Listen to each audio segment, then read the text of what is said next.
Alleluia, Alleluia, Alleluia. Alleluia, Alleluia, Alleluia, Alleluia.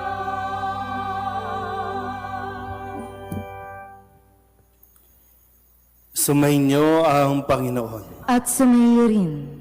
Ang mabuting balita ng Panginoon ayon kay San Mateo. Papuri sa iyo, Panginoon.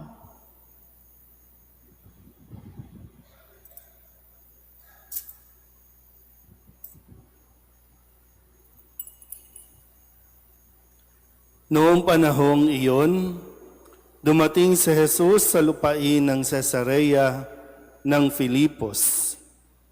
Tinanong niya ang kanyang mga alagad, "Sino raw ang anak ng tao ayon sa mga tao?" At sumagot sila, "Ang sabi po ng ilan ay si Juan Bautista kayo. Sabi naman ng iba, si Elias kayo. At may nagsasabi pang si Jeremias kayo o isa sa mga propeta. Kayo naman, ano ang sabi ninyo? Sino ako?"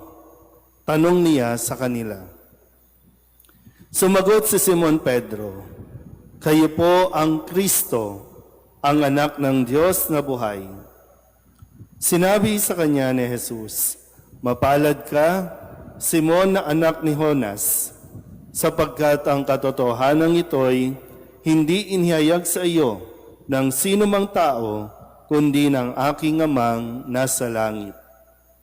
At sinabi ko naman sa iyo, ikaw ay Pedro, at sa ibabaw ng batong ito ay itatayo ko ang aking simbahan, at hindi makapananaig sa kanya kahit ang kapangyarihan ng kamatayan.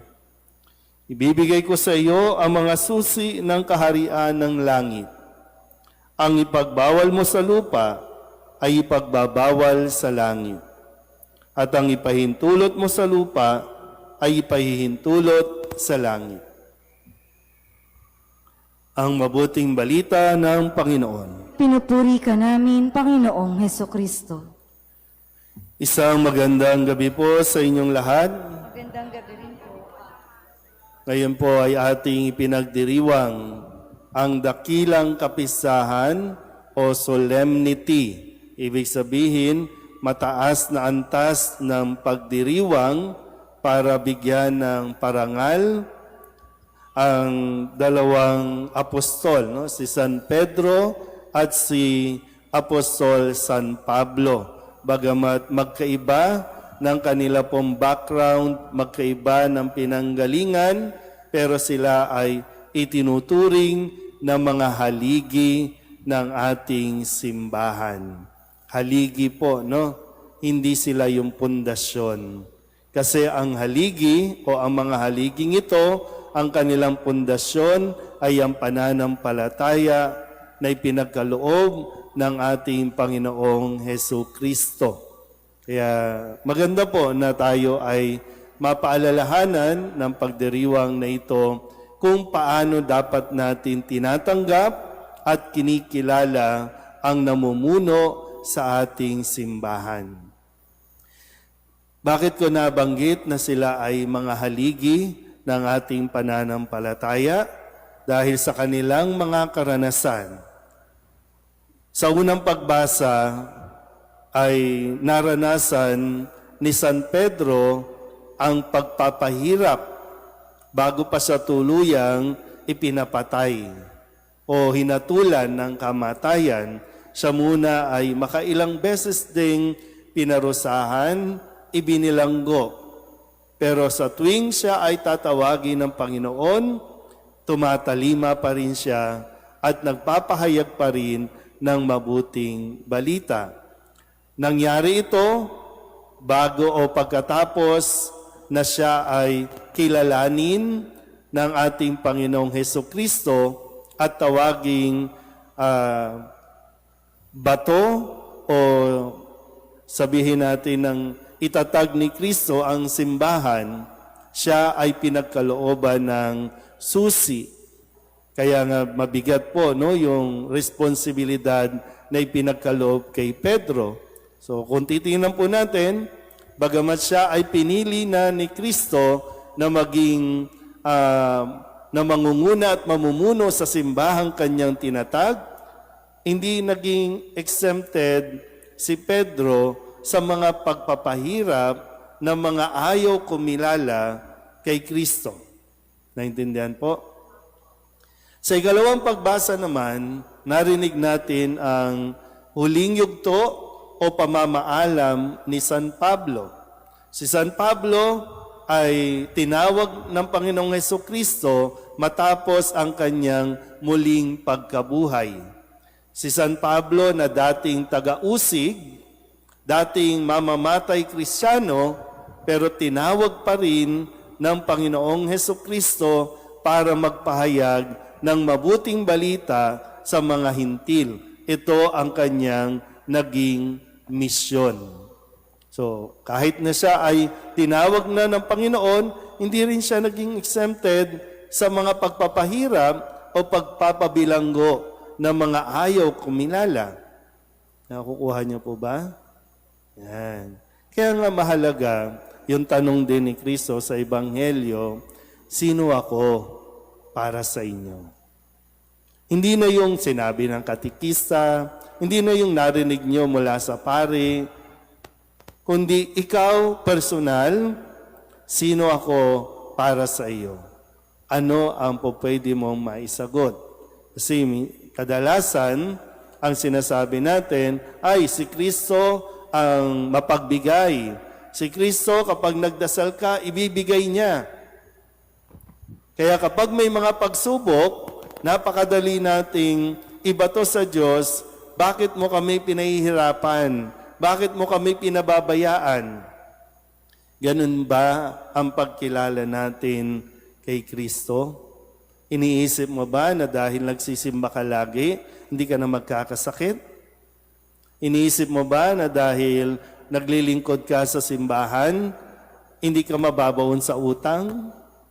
Iniisip mo ba na dahil sa ulo mo na ang mga nubina prayer, ay wala ka nang makakaaway o hindi ka nang mga away?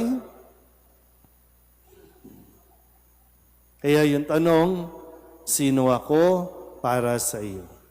At ang lalim ng pagkilala natin kay Kristo, yan din naman ay nagbibigay sa atin ng kakayahan, ng kapangyarihan sa lahat ng nahaharapin nating pagsubok o maging ang problema o ang mga hamon ng buhay na hindi ka basta-basta susuko o matitinag sa iyong pananampalataya. Pangalawa po at panghuli na lang, no, na nawa mapaalalahanan tayo kung paanong inihabilin ni Kristo at ibinigay ang susi kay Pedro na siyang ating naging unang Santo Papa. Naintindihan po? Unang Santo Papa. At bibigyan ko ulit ng diin. Sabi ni Kristo, ang ipagbawal mo sa langit, ipagbawal mo sa lupa, ipagbabawal sa langit. Ang ipahintulot mo sa lupa, ipahihintulot sa langit. Kaya bilang mga Katoliko, huwag matigas ang ulo. Minsan tayo mismo nagre-rebelde, Katolikong naturingan, pero kapag nagsalita ang Santo Papa, hindi ka susunod. Para bang mas may alam ka pa sa Santo Papa, ikaw ba ang hinabilinan ng susi? Sa iyo ba hinahabilin ni Kristo ang pagtuturo? Kasi mula kay Pedro, ipinasa, ibinahagi ang kapangyarihang ito magpasa hanggang ngayon. Kay Pope Leo, na siya ngayong Santo Papa natin, maano ka din, no? Kasi ano ba, bakit ba mismo mga Katoliko kontrabida sa mga sinasabi ng simbahan? Eh kung hindi mo kayang sumunod, hindi ka naman pinipigilan ng simbahan na umalis. Kaya nga noon, di ba, no, talagang matindi ang nararamdaman natin kapag nagsabi ang simbahan, bawal yan, talagang nanginginig pa tayo. Pag sinabi ng simbahan, excommunicated, hindi ka na pwedeng pumunta, tumanggap ng komunyon, talagang yun. Pero ngayon parang, ay, bahala kayo dyan. Pero Katoliko yan. So tandaan nyo ha, mayroong kapangyarihang ipinagkaloob sa namumuno sa simbahan. Na ito, ang Santo Papa, na ibinahagi din ang kanyang katungkulan sa mga obispo dahil iisa lang po ang Santo Papa. Yung mga, bagamat ibinabahagi ito sa mga obispo sa bawat lugar, bawat bansa, bawat diocese, nang sa ganon ay maihatid pa rin ang kagalingan, ang salita ng Diyos, ang pagpapalaya sa demonyo, maibahagi ito. Pero iisa lang din ang Santo Papa. Na kapag nagsalita ito, ang buong simbahang Katolika ay dapat makinig at sumunod. Kung hindi ka susunod, malaya kang umalis sa ating simbahan. Pero nawa, panindigan natin.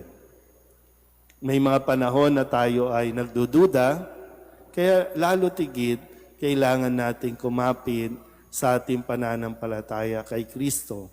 Kasi hindi niya ito pahihintulutang masira o mawasak. Pwede nga mga pari, masira, pero ang simbahan, hindi ito pababayaan ng Diyos na masira. Kapag nasira ang pari, ang Diyos pa rin ang maglalagay ng bagong pari. Ang Diyos pa rin ang maglalagay ng maglilingkod sa kanyang simbahan. Kaya nawa, huwag kayong matigas ang ulo, ha?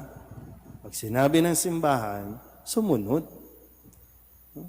Ayan, pagdating talaga ng mga eleksyon, gusto nyo manahimik lang ang simbahan, Pag nagsabi ang simbahan, sumunod tayo.